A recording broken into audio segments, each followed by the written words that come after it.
Welcome everyone, and thank you for attending our second Guiding the Experience program. Welcome also to our Zoom audience listening from home. This speaker series highlights the knowledge of area guides and acknowledges their roles in using resources wisely and educating the public.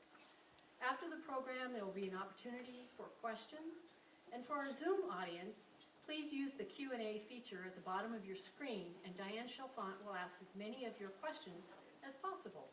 A special thanks to Diane for helping with our virtual audience. Thank you also to Rob Park for co-hosting this series, and to volunteer Scott Johnson for filming the series, making it possible for folks at home to view via Zoom, and later for our YouTube audience. Thank you for helping us keep these programs going with a donation as well. There is a bathroom available up front. Don't be shy, just come on up through the door there. And then a reminder to please turn off your cell phones. Upcoming programs, next Wednesday, same time, same place, November 2nd, ski guide Reed Youngbar, Beartooth Powder Guides based in Cook City, gives a program entitled What's Behind the Guided Experience? A ski guide's perspective of living and working in the Beartooth and Absaroka Mountains. On November 9th, Dan Vermillion, Sweetwater Travel Company, gives a program titled Stories from a Fishing Guide on the Yellowstone River and Beyond. And now, a little bit about Norm before he comes on up. Tonight, local resident Norman Miller shares stories of guiding on the Yellowstone, Madison, Jefferson, and the Missouri rivers. He has guided river, hiking, and ski trips in Montana, Wyoming, and Utah. Norm has published stories and photographs for Canoe Kayak, Paddler, and several other regional magazines. Canoe Kayak dubbed him the source for all of his knowledge and assistance that he's given to many paddlers who've descended and ascended the entire length of the Missouri River. Norm is a native of northern Michigan, where he began paddling on the famed AuSable River at an early age. After graduating from Lake Superior State University in 1985, he moved to the Yellowstone region to explore, ski, hike, paddle, and be closer to the rich history of the region. Combining his passion for history and paddling led him to retracing the 1789 route of Alexander Mackenzie through Canada to the Arctic Ocean solo in 1998. Amazing. He also paddled the Lewis and Clark Trail during the Bicentennial of that expedition in 2004. A little bit more about that journey. He paddled up the Missouri River from St. Louis to Three Forks over 16 weeks, and then backpacked for a month over the Continental Divide of western Montana and eastern Idaho. Once he reached the Clearwater River, he paddled down the Snake and Columbia Rivers to the Pacific to complete his solo 6-month expedition. And he's been immersed in Lewis and Clark history ever since. And I could go on and on. He's a pretty amazing guy, and I'm really happy and very grateful that he's here tonight. So let's give Norm Miller a warm welcome.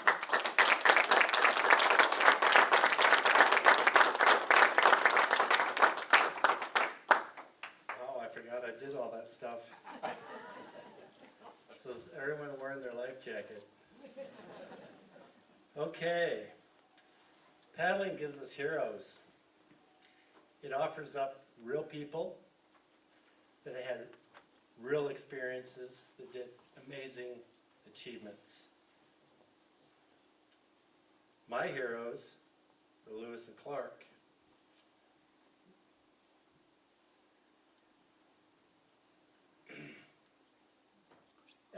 At a young age, I was fascinated by these guys since 3rd grade. And as I got older, as Karen mentioned, it led me to retrace the entire Lewis and Clark Trail solo by kayak and foot from St. Louis to the Pacific Ocean during the Bicentennial. After I did that trip, I had a pile of information on doing the river, all the logistics, maps, what it takes to do that. So after the trip, people would contact me because they wanted to paddle the length of the Missouri River, mainly going downstream. I couldn't talk anyone to go upstream. So that led me to the creation of, well, this was an excerpt from my trip. The Livingston Enterprise did a twice monthly story on my trip and followed me all the way to the Pacific. So with all that wealth of information that I had to put it somewhere because I didn't want it to go to waste. So I created a website called the Missouri River Paddlers, which I basically dumped all the information I had. So it allowed people that are planning their own trip to get on here, as well as connect with other paddlers that want to go to St. Louis or even beyond to the Gulf of Mexico. There are currently, in this group I created, the Missouri River Paddlers, we now have 4,000 members stretched out between Montana and New Orleans and beyond. This is actually from our rendezvous we had this summer near Yankton, where we had nearly 100 paddlers. Almost everyone there has done the entire river. So it was a great community of people to be with. So, after I created that website, Chris and I, my partner, Chris, raise your hand real quick, Chris Walker, we started hosting paddlers at our house, and we changed the name of our house to, we call it Base Camp International, or BCI. And we allow paddlers to come and stay in our yard, camp out, or stay with us prior to their trip down the entire Missouri River. We've had paddlers stay with us from Germany, Great Britain, Australia, all over the United States, and just allows them to get a little shakedown and get their gear ready and get their confidence and learn a little bit about the area. So these are some of our favorites. Neil Moore actually, let me get my little, Neil Moore here paddled actually from Astoria, Oregon to New York City over the course of 665 days, 2 years, and he did that during COVID. Tina Brook paddled from down to Madison to Chiquita, Mississippi. Scarlett from London, from Dillon, Montana to St. Louis. And Mark Kelch from Australia paddled from Brower Spring, which is the ultimate source of the river, all the way to New Orleans. So that's kind of what we do, help people out. Occasionally people say, will you take us out? Can you take us canoeing? And the answer is, yes, we can. So Chris and I, we started You Can Canoe Company, where we've taken private trips. And this boat here actually is our newest fleet. We call it the Charlotte Marie. It's a 20-foot replica birch bark canoe built by Ralph Fries, he's dead now, but he's a legendary boat builder. He's built boats for the movie Black Robe, as well as the James Michener TV series Bicentennial. And that boat is actually, this one here of ours was featured in a TV series last year filmed in Montana called Into the Wild Frontier. So if you've seen that series, you've seen our boat. So we get to take people in that. We also have plenty of other canoes and kayaks to use as well. I also contract guide for Upper Missouri River Guides, owned by Haley Miller and Brett Berglund. And this is based out of Fort Benton. I'm sure a lot of you have been up to Fort Benton. And this company is the oldest canoe guiding outfit, business in the state of Montana, and they've been guiding up there for 30 years. And I guide all 4 or 5 trips a year up there for them. So, see, where am I at here? Check my notes. So, things that make a happy trip, or keep the people happy on a river adventure. You never know about the people until they show up, so you try to make them comfortable. You want to have really good gear, good tents, good dry bags. Bring chairs and tables, bring books and stuff on local history and binoculars, things like that. You don't want them to be bored while out there. You want to have a choice of boats. You want to assess your people to make sure that they're in the proper size boat. or maybe they want to be in a canoe with one of the guides or something like that. So you give them the ability to have, a choice. And another thing you want to do is make sure your boats are trimmed so everything fits in well. A lot of these guests, especially like on the upper Missouri, out of Fort Benton, they've never even been in a canoe before. And some of them, we've had people that have never even camped in a tent before. So all this is new to them. And so having all this gear and so forth really is really helpful. And as you go along, you make sure that the guests are getting along well. Sometimes I've seen like arguments between father and son paddlers, and they didn't want to be in the same boat together. So one of the guys, or one of them would get in a boat with me and something like that. You want to instill confidence in people when you're out there. Usually the first couple hours of a trip, you're pretty nervous. I'm more nervous about them. They're sort of like unaware of what could happen, but I'm like focused to make sure that, everything's good. And this poor little girl, we made her stand up for 5 days straight. No, just kidding.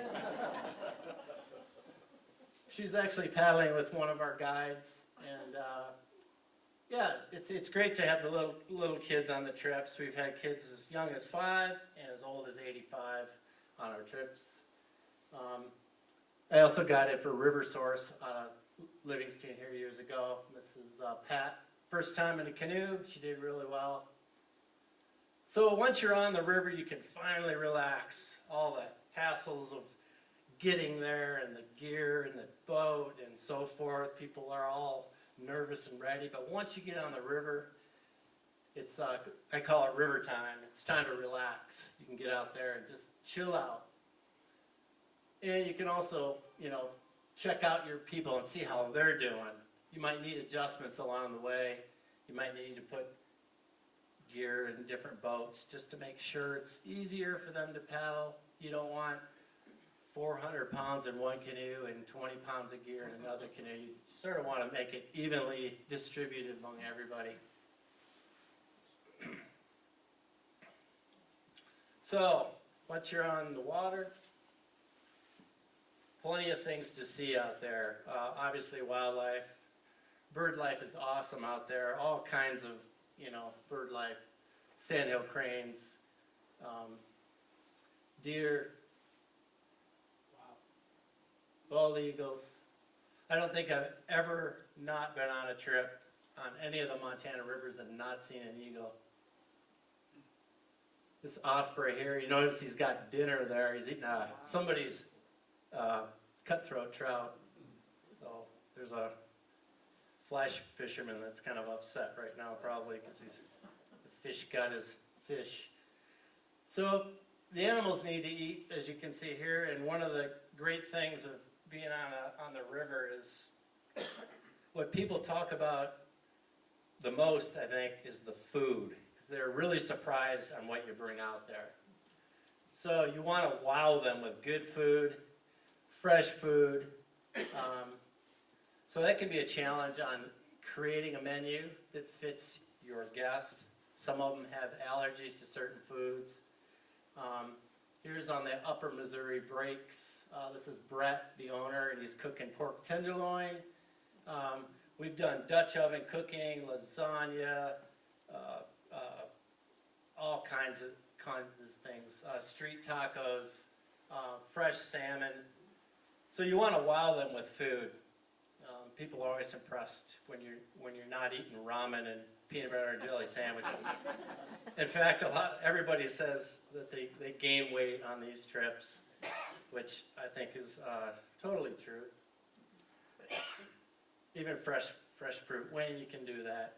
That can be a challenge in a 7-day trip. You try to eat the freshest stuff at the beginning of the trip and save the drier or stuff like pastas for later. Street tacos. If you can surprise people or do something special, definitely do it. Chris and I guided a trip ourselves on on the breaks, and we found out that this lady, it was her birthday, and we were able to actually cook, bake, and Chris decorated the cake in camp while they were there, and they didn't know we were making a cake. So we surprised them. It was made in a Dutch oven too, by the way. So once you're at camp, you know, it's the nightlife that really is pleasant. You've had a long day. You're all winding down. It was a great day on the water. Everybody's swapping and telling stories. Occasionally a guest will bring a guitar, serenade us, which is pretty cool. This guest, incidentally, is E.J. Glazer. His daughter is the famed comedian Nikki Glazer. Probably may have heard of her. E.J. is a great guitar player. We all sang songs around the camp. As I mentioned before, having good gear helps. And we always bring a little extra gear, especially like tents and paddles, extra stoves, because you never know what can happen. This one incident here, this lady, after their first day, we're drinking coffee, it's 7 in the morning, and she says, "We didn't get no sleep last night, me and the kids. My husband snored all night and just kept us awake. Is there anything we can do? Do you have an extra tent?" And we did. Sort of had to bust her husband's ego a little bit, and I think he was embarrassed a little bit that we knew and that he was snoring so loud. But we, provided an extra tent for them, and they were happy and got to sleep the rest of the trip. And the husband snored all alone in his own tent. True story. True story.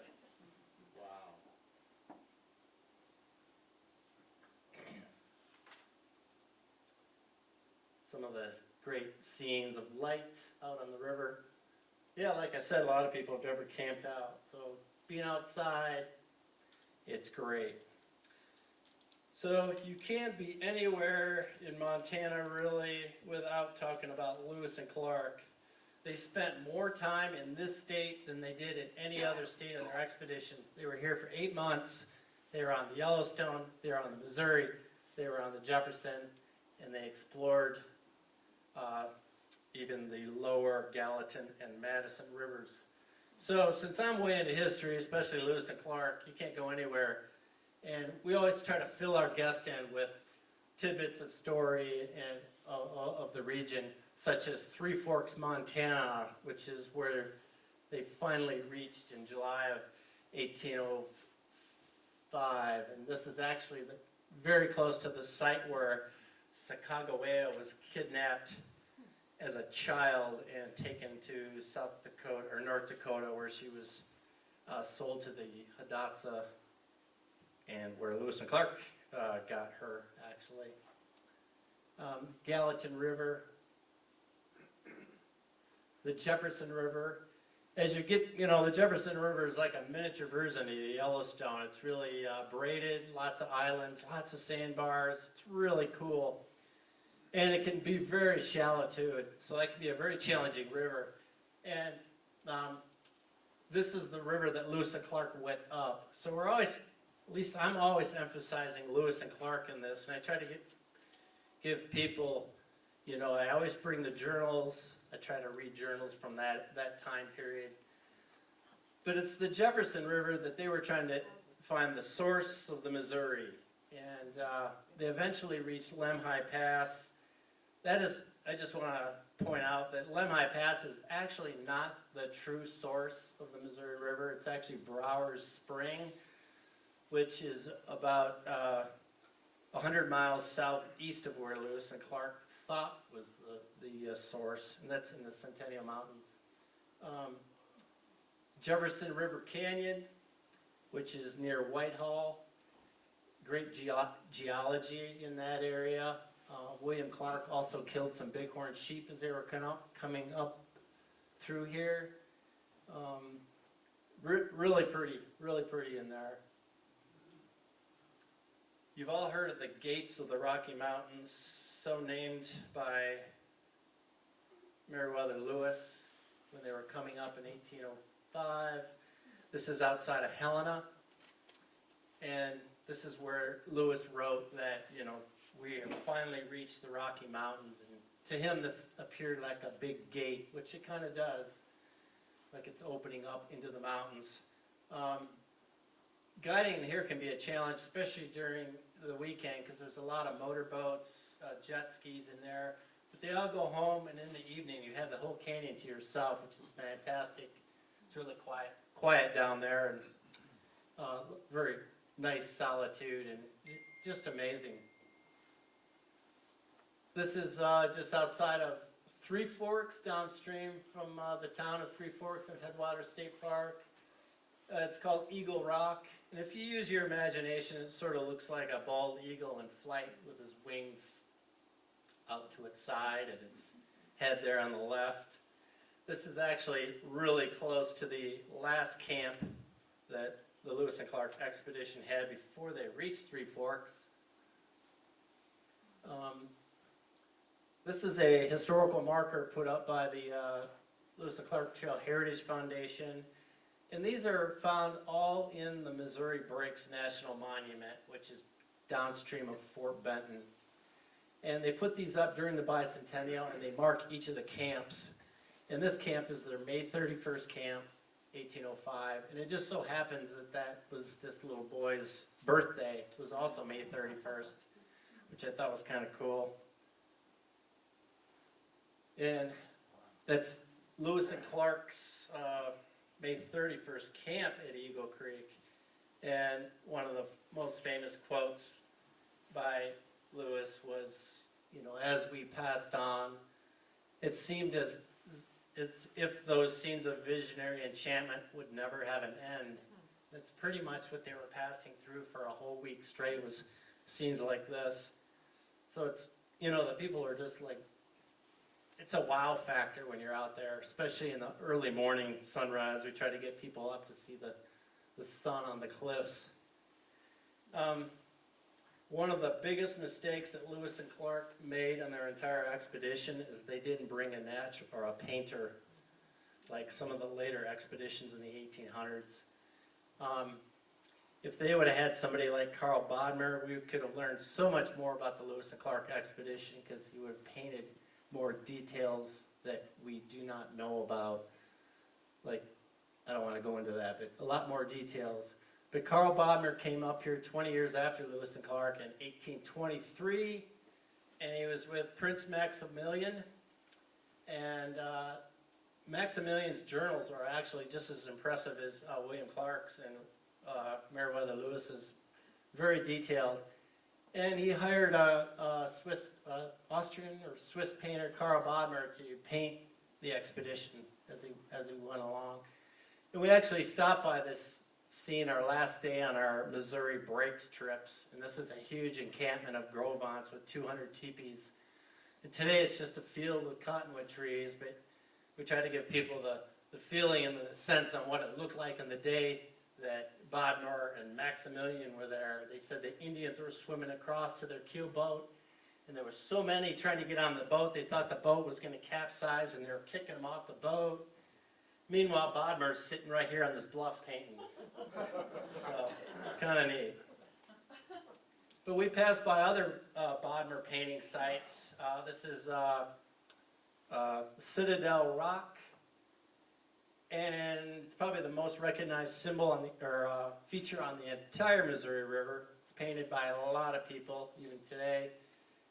Here's kind of what it looks like today. National Historic Landmark. It's about 100 feet, and it's volcanic rock. This is called the Great Wall, also painted by Bodmer. And 20 years later, Meriwether Lewis described it very well too. They thought it was man-made. That's kind of what it looks like today. It's called a volcanic dike, by the way. It's, if you can imagine, a giant crack in the earth that's filled with molten rock, and then it hardens.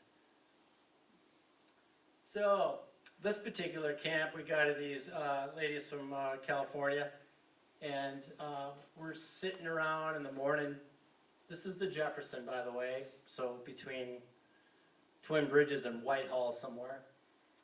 And we're drinking coffee, we read the journals every morning, and we read the journal entry of August 2nd, 1805 of Lewis, and I gotta read that one. It says, "The bones of the buffalo and their excrement of an old date are to be met with in every part of this valley, but we have long since lost all hope of seeing any of these animals."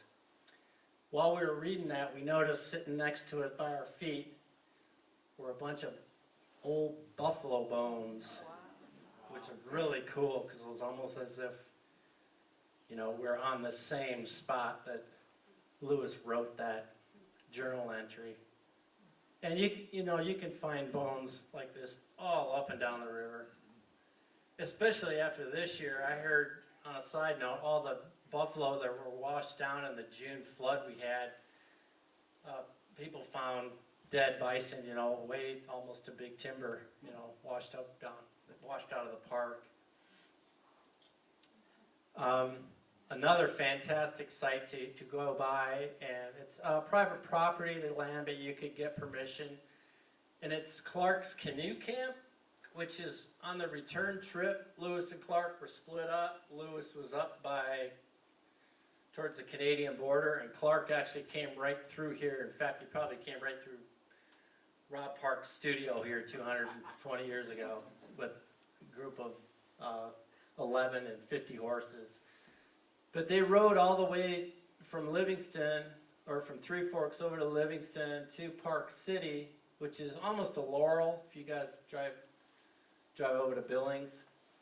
And that's where they found trees big enough to build dugout canoes. They couldn't find any between Livingston and Park City. It took them 4 days by horse to ride down there, and they didn't find any bone or any trees big enough. But they do know for a fact that this is the actual site. They did a huge archaeological dig there, and long story short, they had enough evidence. They found the fire pit, they found musket balls, they found buckles, they found other things that match Clark's journals, as well as the maps and so forth. And a lot of us that work or volunteer at the Yellowstone Gateway Museum actually got to go and do a partial dig on the site like the last couple days and sift dirt and stuff. So it was really cool to be down there. So the Mountain Men and the Mountain Man era. So after Lewis and Clark, all these fur trappers and traders were coming upstream to trap beaver, because beaver, mink, and otter and so forth, because the fur industry started to take off. They were making hats. The demand for beaver felt hats was huge. So one of the most famous person in the Lewis and Clark expedition, I'm sure you know, is John Coulter. He was one of their main hunters. Well, on the return trip, he basically talked Lewis and Clark to let him go near, kind of near Bismarck, and he turned around and came immediately back upstream with two mountain men that were coming upstream as well, and they ended up, exploring this area because, Coulter had been here. He knew how abundant the beaver were. So, they're looking for all these animals, and they're abundant in the Three Forks area. I guess in the early 1800s there was just millions of them everywhere. So Coulter's, the most famous story of John Coulter, it's been depicted in movies and in books and all kinds of stories throughout history, and that's the Coulter's Run. And if you're not familiar with it, so Coulter comes back, and this is 1807, and he's trapping in the Jefferson River. He's got his own canoe with his traps, his furs, and he's with another member, John Potts of the Lewis and Clark expedition. Potts also came back up after getting to St. Louis. He came back. So here are these two explorers from Lewis and Clark, each in their own canoe, and they see a party of Blackfoot on shore. And the Blackfeet are, they suddenly appear on the bank, and they beckon the two trappers to come to shore. Well, Coulter agrees, thinking, well, yeah, I better go to shore. It's my only hope of staying alive. Potts, on the other hand, he's like, you know, I don't buy this. This ain't right. So Potts stays in the boat. Coulter is seized, pulled out of the boat, disarmed, and stripped naked of his clothes.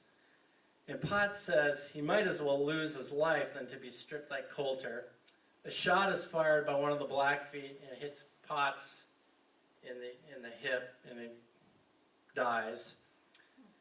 And then, before he dies, I got to read this little part. Coulter asked, and this is actually secondhand account. Coulter told a guy in the early 1820s in his journal, Thomas James in his journal. So Coulter asked, "Are you hurt?" And Potts replies, "Yes, too much to get away. If you can get away, I will at least kill one of them." Potts dies. Coulter is then made to run for his life. So he's naked in a field along the Jefferson River. He takes off running. They give him a head start, and then the Blackfeet take off chasing after him. And he basically outruns the Blackfeet Indians that are following him, and he makes it into the Madison, and he jumps in the river, and he finds like either a log jam or a beaver lodge, and gets in the water and gets up underneath it so they can't see him. And he hides in that log jam until nightfall.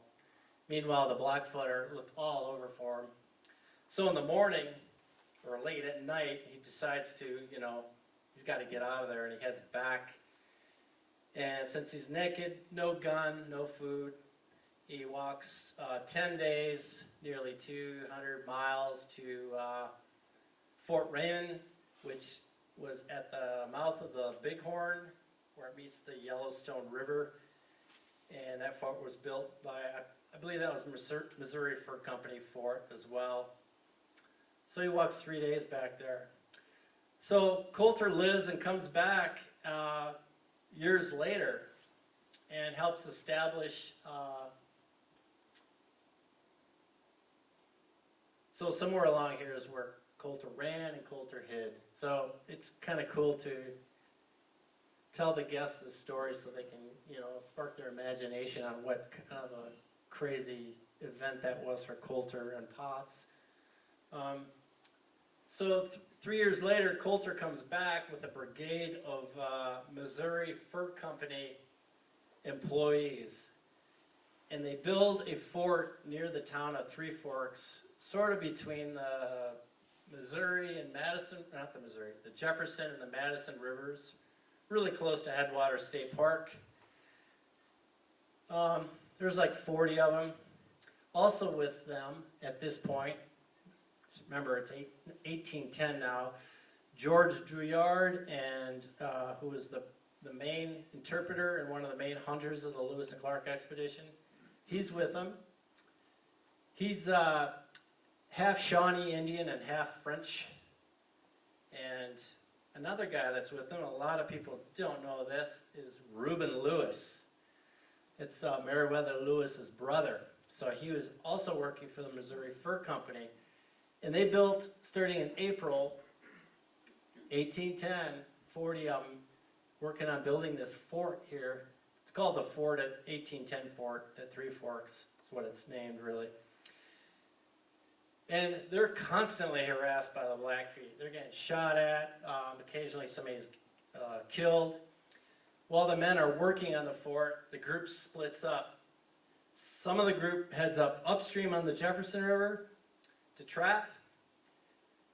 Another group smaller group, I think just a few guys, head downstream of Three Forks, heading towards present-day Townsend, Towson or Townsend area, heading north as the Missouri flows towards Helena that way. Those guys get caught on a rock, upset, lose most of their gear, including their rifles. And meanwhile, the guys at the fort are constantly getting harassed and shot at. It's just an epic for these guys to get anything done. A couple of guys are sent out to find the guys that lost the gear.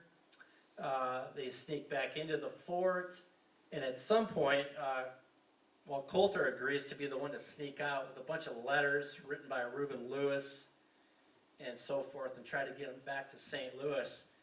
And basically what's written in those letters is this place, this is not good. There's too many Blackfeet. We can't establish a fort here.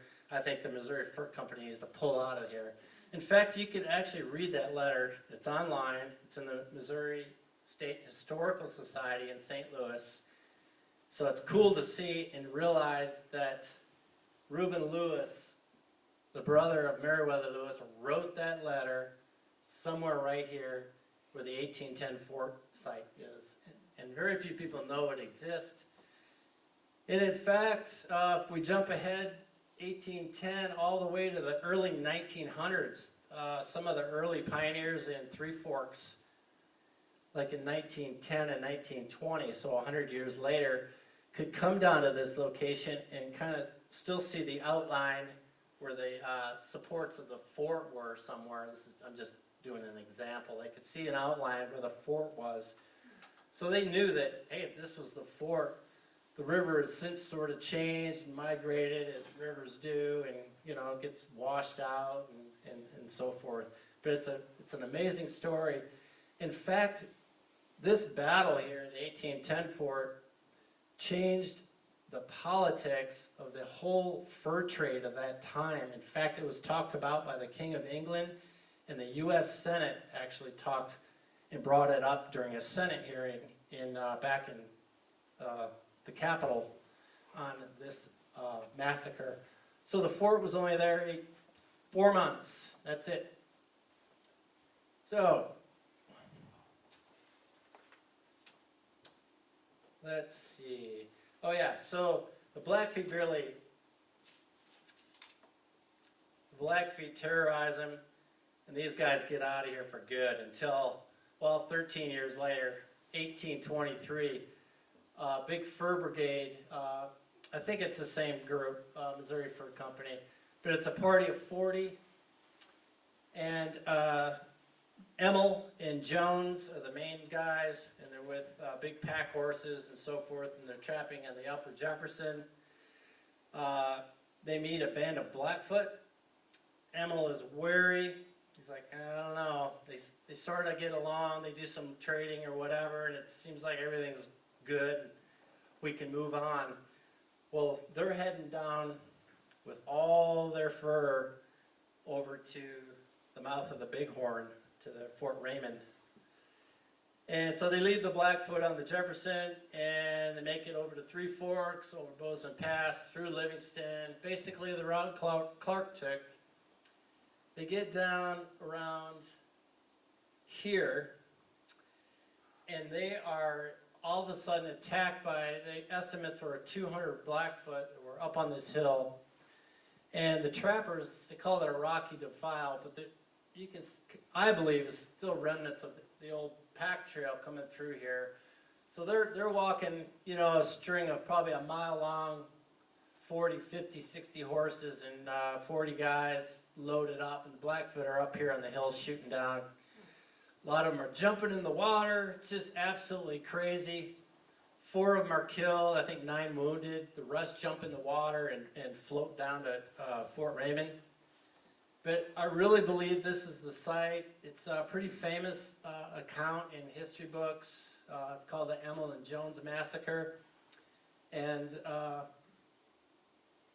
there's a lot of, the reason I believe it's this site, well, long story short, there's some really good evidence, even including some early 1800 maps that say it's at the mouth of, today it's called Bridger Creek, which is just upstream of Reed Point. So it's pretty neat to take people by this site and sort of tell them this story of this massacre that took place in 1823. So jumping ahead, sort of after all this early fur trade stuff, you can't really not talk about the Missouri River without bringing up the steamboats. I only have one picture, and it sums up basically a lot of stuff, but there are reams of books and historical accounts of the steamboats coming up to Fort Benton. If you haven't been to Fort Benton, it's a really cool town, but it was once world's most inner seaport. So think about that. It was further inland than any port in the world. So basically, ships from all over were able to bring supplies up the Mississippi, then up by steamboat, all the way to Fort Benton. So it's 3,600 miles from the ocean. So that's a long ways. So basically, it was the steamboats that built Montana, especially the early periods, especially when they discovered gold and silver over by Virginia City. These steamboats would come up and quite the adventure getting up here. A lot of them sunk, run aground, attacked by Indians, boilers blew up, all kinds of experiences like that, all the way from Fort Benton to St. Louis and beyond to New Orleans. So this picture is actually in the breaks downstream of Fort Benton and kind of close to Judith Landing, if any of you are familiar with the Judith River area. Great shot. I always try to tell, when I'm down there, I always try to tell the guests, I said, just imagine the sound these things would make coming upstream. And the smoke, you can see the smoke for miles and hear that, just that thud, thud, thud of those prop, or the paddle wheel just churning in the water. It must have been quite a sight, especially for the Native Americans. They're probably like, what on earth is this thing?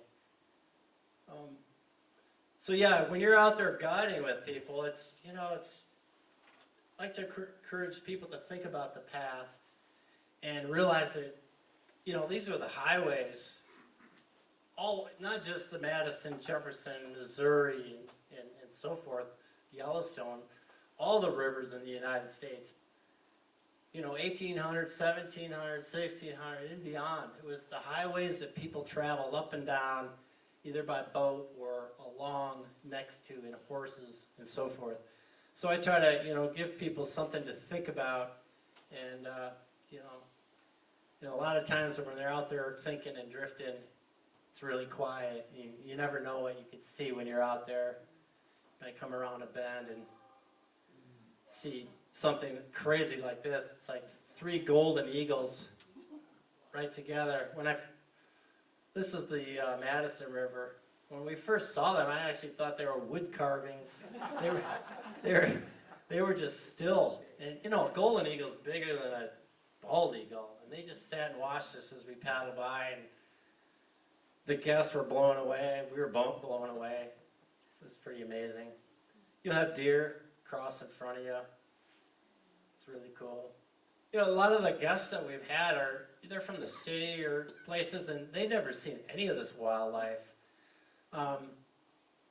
It's just amazing. Moose. The moose like the Jefferson River area and the Headwaters State Park area. It's great to see moose. One amazing sight for me, I'm taking this guy from Michigan, my home state, down, and we're coming around a bend. He's never seen a moose before. And we come around a bend, and just like, on a hot day, your golden retriever or Labrador likes to just lay in a mud puddle. We come around the bend, it's 90 degrees out, and there are 5 bull moose laying in the water. That's actually 3 there. There's one here, there's the back of one, his head's here, and then there's the other one facing that way. So there's 3 bulls, there's one there, and there's a small bull, the antler. So that was mind-blowing for me, too. It's like, oh my God! I must have rattled off 200 photographs with my camera, and the guest did too. He was like so blown away that, like, wow, not only 1 moose, but 5. Sometimes you can sneak up on the beaver, which is really cool. They're a lot bigger than you think too. And, it took them, decades to sort of build up their population after they were sort of trapped out here, but they're definitely coming back.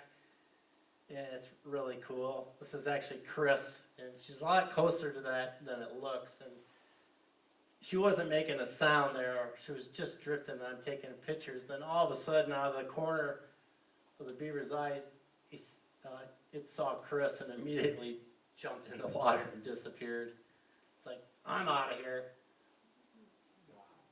So not only being out on the rivers in Montana are special, you know, floating with the current and just being out there on river time, but some of the side hikes are just spectacular, especially in the breaks, Missouri Breaks National Monument, but below Fort Benton.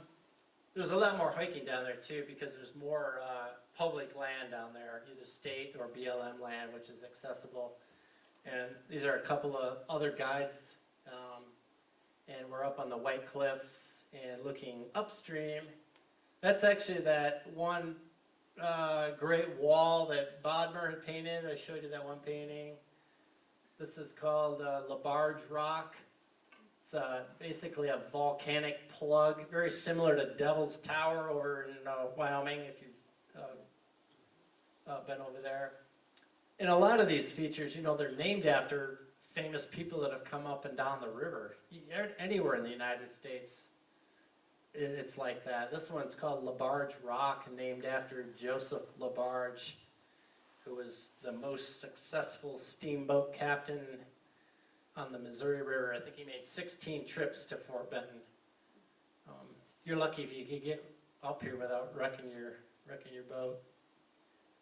The kids are always great, the young kids, you know, they're just out there in their element,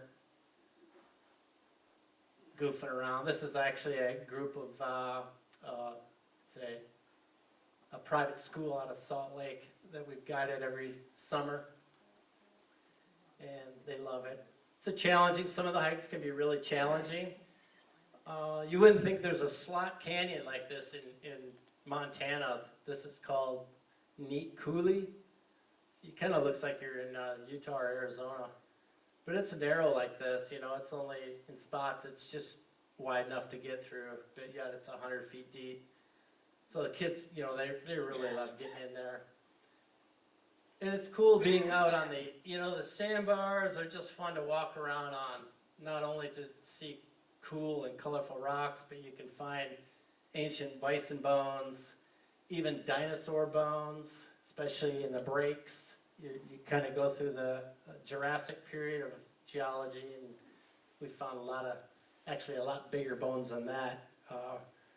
Brett, the owner of Upper Missouri River Guides, you know, has found some huge bones that are wedged up in the rock, which is kind of cool to see.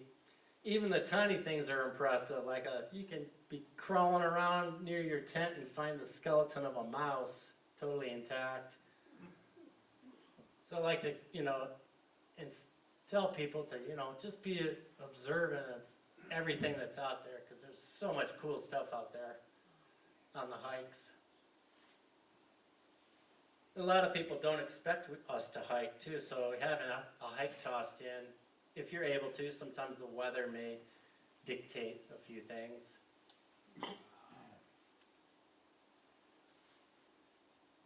That's that's getting towards James Kipp Recreation Area. A lot of history on early homesteading, early 1900s, the Homestead Act. You know, people could get a half a section or a full section of land down there in the breaks, and a lot of these homesteads are still there. A lot of pioneers from, you know, Norway and Sweden and back east that came up, and a lot of them are really well preserved, really cool to experience. A lot of them have the equipment out there. You can see in the back here, there's actually one of those tiller plows you can ride on that you pull with horses. This is the patent, or the thing that you get when you apply to homestead, and this one is actually taped inside this building on the wall. It's the original patent, which means this is your land, except the U.S. government owns all mineral rights. And it's signed by Franklin D. Roosevelt. There's a signature that's still hanging on the wall in this place. It's kind of cool to see. It's probably a stamp. It's probably not the real thing. But can you just imagine living in some of these places? You know how hot Montana gets. Can you imagine being in the breaks trying to grow crops and survive down there? And then in the winter, you know, if your crops fail in the summer, you're going to have one heck of a winter trying to survive. cold, miserable Montana winters that they can be. That is the Missouri River, and that's downstream of Headwaters State Park in Three Forks. We can even take people to ghost towns. This one's called Lombard. The town was built when the, I'm not going to get the railroad right, it's like the Minneapolis, St. Paul, something railway that comes through, and that's the abandoned railroad bridge. But you can still walk around a lot of the old foundations, like of the old hotel, which was run by a Chinese family. Incidentally, just upstream, like this is the old track right here. If you go that way, there's a series of tunnels, and that's where they filmed all those tunnel scenes. If you've watched the movie A River Runs Through It, where they drive the Model T or whatever car through that tunnel, the tunnels they used for that TV series. It's really cool to be in there. Again, you wouldn't think it's only an hour drive from here and 20 minutes downstream from the park. Magic light hour. You always get the best photos, and that's when all the cameras come out, the last hour or two of nightfall. Did you take these photos? I did, I've taken every one of them, I think every photo here. Yep. Back at the gates of the Rocky Mountain near Helena, another really cool hike there. I mentioned a river runs through it, but another story that Norman McLean wrote was Young Men and Fire, and it's about in 1949, 13 smoke jumpers were dropped into Man Gulch, which is this gulch here. That's the Missouri River down here. And to put out a lightning strike fire that happened, and they were overtaken by the wind, and the flames overtook them. 13 died, I think 3 survived. And Norman McLean wrote a book, great book by the way. And if I guide down there, I always like to tell people, read the book or bring it with you, because we can actually do a play-by-play of the tragedy of where each smoke jumper died. In fact, each one's got their name where their body was found, and you could, read so-and-so ran up this gulch and so forth. And it's kind of a grueling hike. It's a 1,000-foot climb, a couple miles from the river, but it's really, worth going up there and, giving these smoke jumpers a little respect. And again, that fire was in 1949. So this is back on the Jefferson River. Sometimes, you get to camp early. You can do anything, just chill out, relax, read, paint, take photos. These gals wanted to actually have a true Lewis and Clark experience. They wanted to, not get shot at by Blackfeet, but they wanted to paddle upstream. They're like, let's spend a half hour and try to go up the river. And after messing around, experiencing that and doing that, getting in and out of their boat, dragging it over sandbars, they realized how difficult it must have been for Lewis and Clark, who were not in 25-pound plastic kayaks, but 900-pound dugout canoes, how amazing it must have been for them to get up through the river. Again, we had a hot summer this year. I encourage everybody to swim. Not only because it's fun, but it's a great way to keep people from having a heat stroke, including, us guides too. We're always stopping. We take a break. Everybody jumps in, clothes and all. Playing in the mud.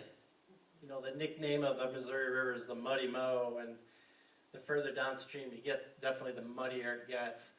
But it's so cool to have, groups of kids with their family, and the parents just let them, get this muddy. It's great. They're obviously swimming after that to get all that off, because we don't really want all that mud in the tents. Had to clean out a few tents that did have quite a bit of mud in it, though. And you always want to have your guest prepared for lousy weather. You hope for the best, but man, you could get snowed on, so you want good rain gear and, you know, to stay warm. And more importantly, when it's cold like this, you got to make sure you have plenty of coffee or anything hot drinks to give your guest. An interesting coffee note, you know, we each got a bag of coffee, you notice that? Plenty of coffee. Lewis and Clark, when they left St. Louis, remember, we're talking 40 men, gone 3 years, they brought 50 pounds of coffee. That would have lasted about to Kansas City area, right?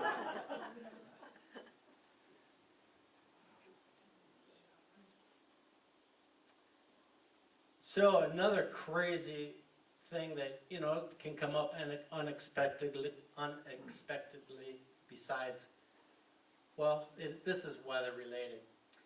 So this is called Slaughter Creek. It's in the Missouri Breaks National Monument. We had a big storm come in. It's a fairly big group. We had families of kids, you know, this age. There's probably 8 kids like that, or his age. God, I want to say there was 25 in this group and maybe 4 guides or 5 guides. And we pulled in, and Chris and I were the last boat. The group was ahead of us, and we got in, and Chris and I loaded. Tents are set up, hot drinks are out, we're under big tarps we set up. Rain's coming down, a little wind. All of a sudden, crack! We thought, it was so loud, we thought a lightning struck right near the thing. It sounded just like a lightning crack. And we turned around and we saw this giant cottonwood tree go, it went right over. And we knew there was kids playing down here. So Brett and I, the owner of the company, were running out of the tarp area. We thought, you know, oh my God, there's going to be a catastrophe here. There wasn't, but you noticed it just missed our canoes. That's where they were. And that's 2 that were in the water. Still, we hadn't unloaded all of them yet, and it just missed them. And Chris and I were unloading right about here an hour before underneath. And then, so it was like unbelievable. And, you know, you sort of have to adapt. Had that destroyed those canoes, you would have had to probably put a few extra people in the other boats and more of the gear. And fortunately, I've never had what I call that much of a catastrophe. But you could see all of this happen. And you know, cottonwoods, they're kind of the older they get, they rot out in the middle, and the banks can get undercut. So it doesn't take much for them to crack, fall over. So, the bottom line, as I end here, is the thing you try to do most is to bring everybody back alive.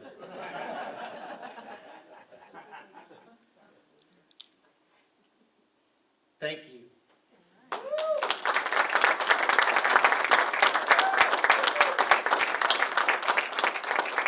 Questions? Wow. How far do you go on an average day? Good question. We try to gear all trips when you first make contact with people. Well, let me back up. Kind of assess people's ability, and you sort of got to go with the weather, because if it's 100 miles an hour wind, a headwind, you're not going to make the 20 miles you're hoping to make, so you kind of have to adapt. You always have flexibility. You might not camp where you want to, but you're going to, whatever. We try to go 4 to 5 hours on the river each day, which that's anywhere from 16 to 26 miles a day. And most everybody can do it, you know, with the size groups we've had, even with the young kids and the 85-year-old people. Yeah. But definitely we've had to adapt. Chris and I, we guided this. We had one guy, great guy. This was a little side note. I find out when he arrives that he just had a heart transplant like 4 months before. Wow. And I'm like, are you kidding? He did great. He was one of the best on the whole trip. But we got hit by a really strong headwind one day, and we were just crawling down the river. And I didn't want to try to make where we wanted. I know Chris didn't want. I know none of them wanted to go as far. So we just said, this is good enough. And it was a great camp. Had a great time. Still got great food. Still sleeping in a good tent. Still sleeping under the stars. Still hearing coyotes and so forth. Just in a different spot. So, a historical question. Yep. 1810, Yep. no, it was, no, I guess that's right. Where did the Indians get all the firepower? So the Blackfeet were the most powerful Indian tribe in this region, meaning 1,000-mile circle of where I'm standing. They were getting most of their stuff from the Hudson Bay Company in Canada because they were in really good terms with them. The Indians were bringing plenty of fur to Hudson Bay Company, and we'll give you rifles. So they were like the most well-armed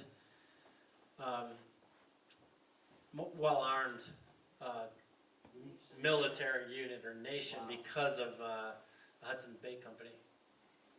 Norm, we got Yep. a couple from the Zoom audience. Yep. One is, besides informing your guests about historical topics, do you ever speak about the conservation environmental issues impacting the river that you're on? Oh yeah, definitely try to do that. People usually bring it up.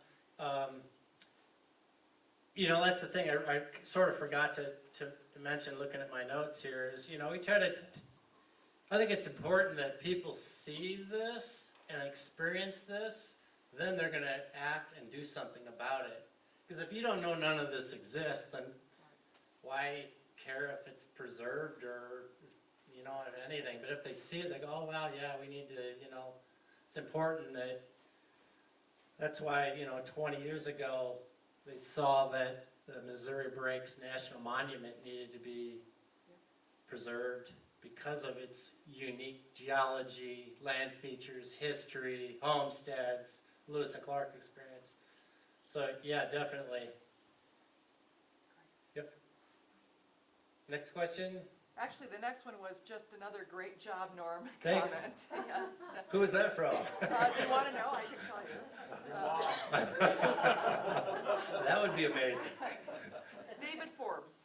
Oh, Dave Forbes, Yeah. all the way from Texas. All right. In fact, Dave paddled the entire Missouri River. He's one of those we call through paddlers. He did, I think, in 2014 all the way. Actually, he went to the Gulf of Mexico eventually. But Oh, wow. Wow. yes. Do you or your guests do any fishing? Yeah, it's funny. The permit system for the kind of tours I do requires a different permit because then you become like an outfitter because you're dealing with game and animals, like a hunting, different fly fishing guide because they're capturing either, you know, elk or fly fishing. So where you're taking game, it's a different permit than if you're just out camping. So we don't encourage it.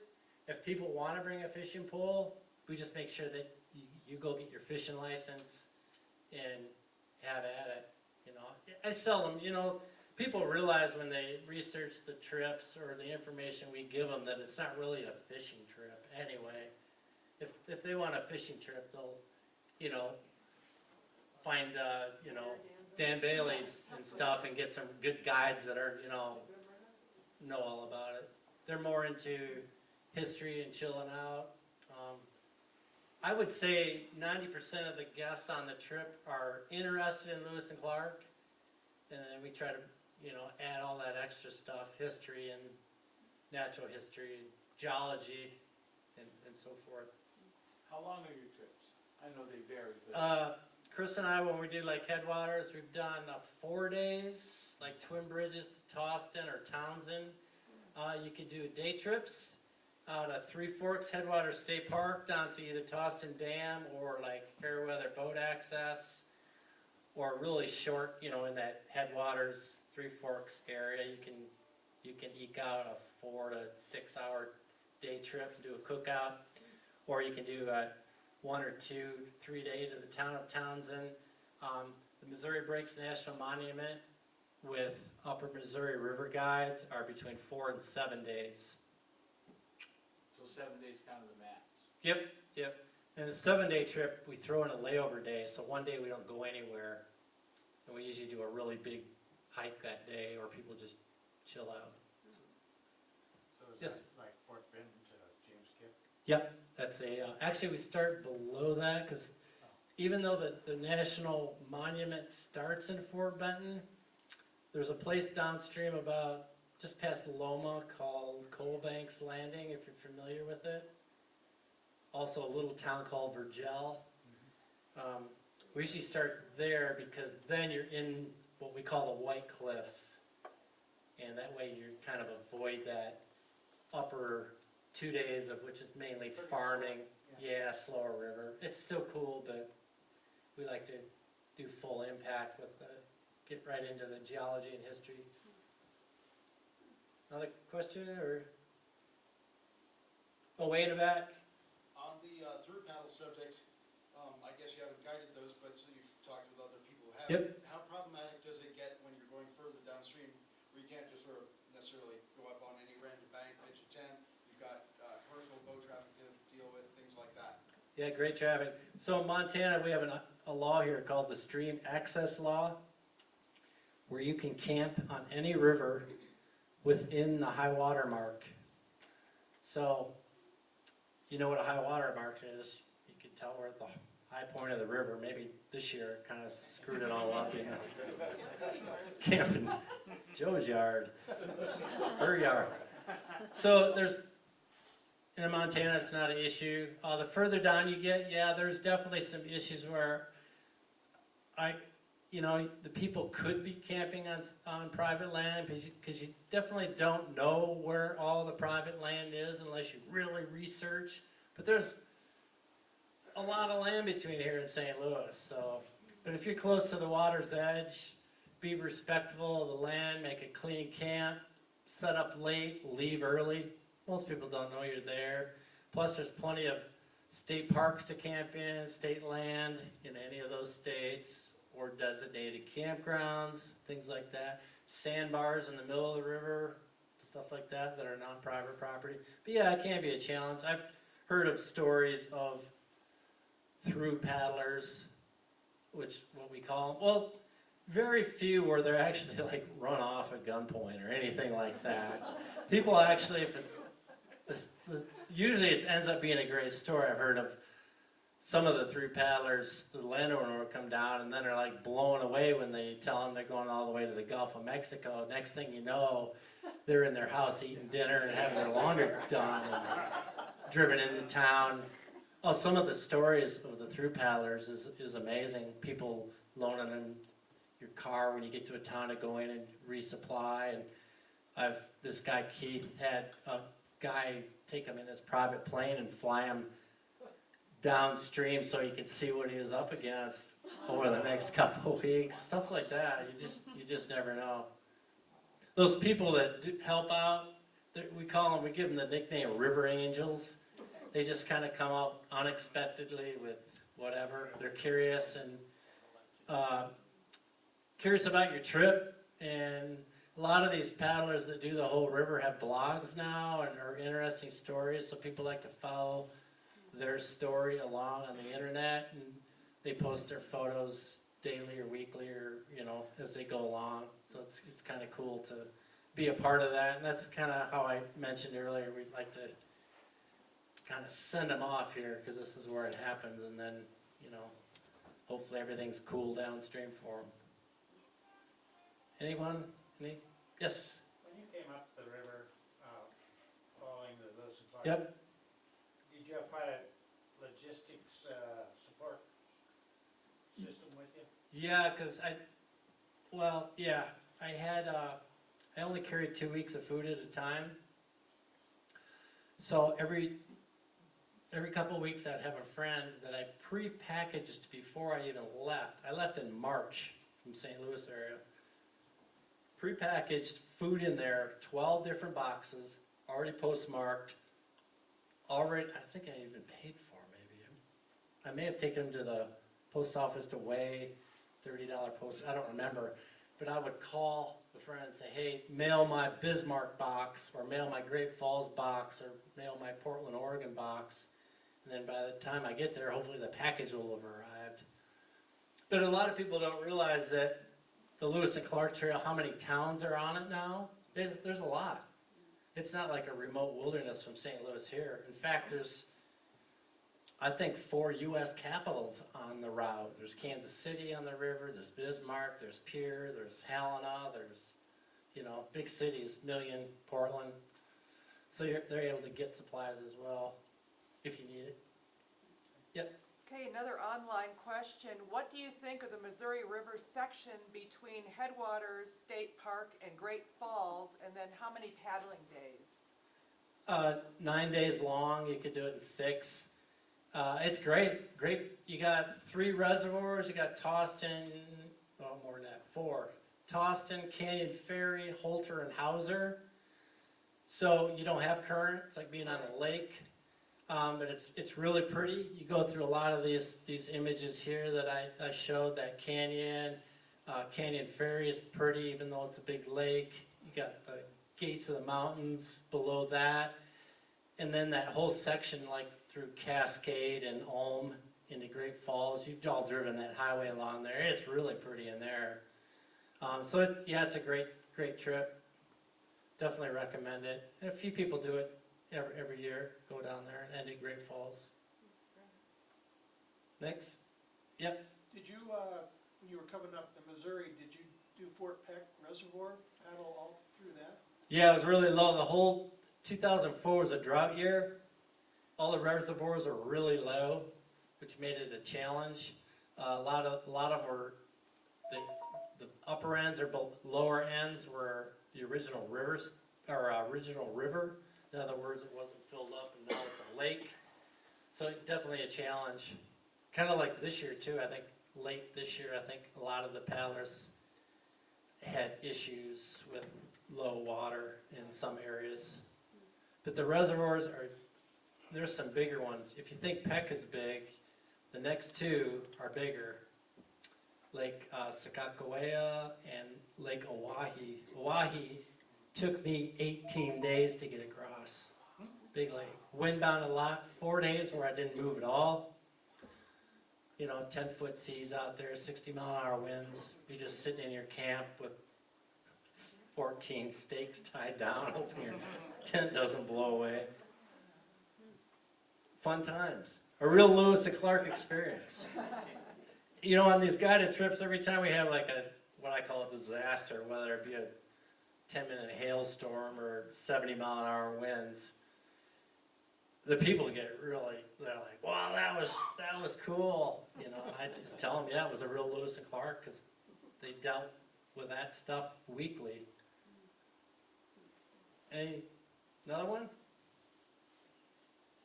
One more. What hiking route did you take after you left City Parks and headed over the? All right, the original route was to paddle all the way to Dillon, up to Jefferson and Beaverhead, but the water was so low that I would have ended up dragging the boat, and I probably would not have had a bottom on my boat left, because I would have been dragging it over gravel for 2 weeks. Started walking from there, basically the back roads. I was on a lot of roads, all the way to Dillon, then up the dirt road towards Lemhi Pass, and then there's some dirt roads on the other side, and you can kind of get off on some state land going towards like Tendoy and Salmon, and then going north into like over Lost Trail and the Bitterroot. But that whole route, there's a lot of roads on the Lewis and Clark Trail, and I was basically on a lot of roads, camping in the woods and people's yards. Yep, and then Lolo, yep. Did you try to follow any of the? I did. I lucked out in the Lolo Pass section. I found a historian that wrote a book called Bitterroot Crossing that had spent 25 years researching the real Lewis and Clark Trail, which is the Nimipu Trail. The Nez Perce have been using it for hundreds of years. And his research blew me away because, let me jump back. So I said, hey, Gene, his name is Gene Eastman, I'll mail you the maps. Tell me where I need to walk these 2 weeks. Just draw on a topo map and I'll walk. And he said, oh, better yet, how about if I take you? I'm like, so cool. So I spent, a couple of weeks with Gene, and we had Clark's maps. We blew them up so we could see them, and then the Lewis and Clark journals. And their description of the land and everything basically was falling in place. If they said there's a creek coming in here on the left, sure enough there was. And then a mile later, something else. It all matched up. And there's still evidence on the ground of the trail tread, which this wide as a horse's pelvis. Sometimes it's that deep, because the Indians were using it for hundreds of years since since 1700s when they had horses. And it's cool to see that's Lewis and Clark around that, and it's all grown in. Brush is over it, but if you get on your hands and knees on the ground, there's not a blade of grass growing in the actual trail because it's been beaten so hard by horse hooves over 300 years. There's nothing growing in it. Cool experience. One more. Is that it? Thank you. Yeah, thank so you. much. Thanks for coming. Thanks, Chris Walker. She really helped put all these slides together. We had kind of a deadline, and I have thousands, if not 250,000 photographs I've taken. They're not in order.